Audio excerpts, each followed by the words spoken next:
All right, so we're going to do a quick run through of Newton's second law, which is F equals ma. Just taking a really quick look at it. Obviously, it's set up to solve for force, and then you're just doing mass times acceleration. So your units have to be in kilograms and meters per second squared to use the equation. So make sure if you have to do any converting that you do that ahead of time. And then, of course, that's going to come out in newtons for your force measurement. One thing to point out that F that you enter into this equation or that you solve for is the net force. And so the problems can get a little bit more complicated. You look at this equation and you think, all right, there's not a whole lot to it. Plug in a couple numbers and you got it. But some of the more complicated problems, you're going to have to find a net force first before you can plug in and solve for mass or acceleration. So with that could come a lot of the resolution and combining of forces that we've been doing. So you might have, an object and you got several different forces acting on it.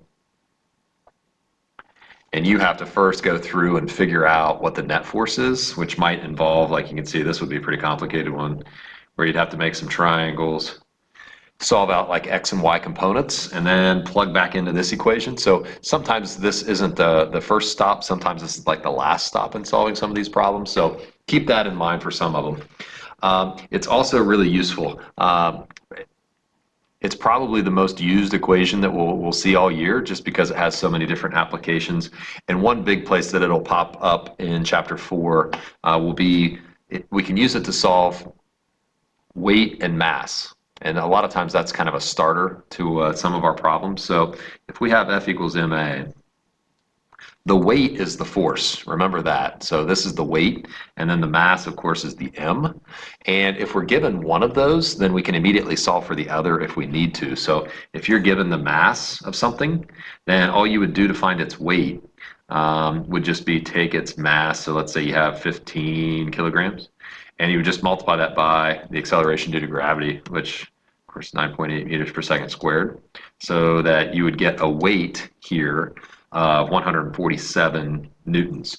And when we talk about weight, we definitely want to leave things in newtons. Don't freak out and try to put things into pounds. That's not something that we want to do. We want to keep them in the unit of newtons so that we can do other things with them. So this would be an example of going from mass to weight, which is pretty easy. You just multiply by 9.8.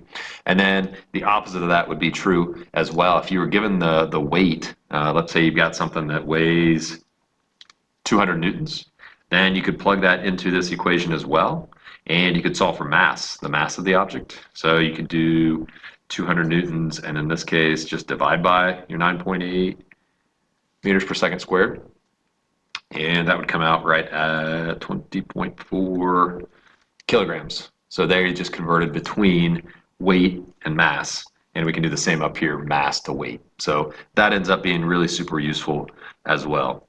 So that's kind of the run through for F equals ma for Newton's second law. So good luck.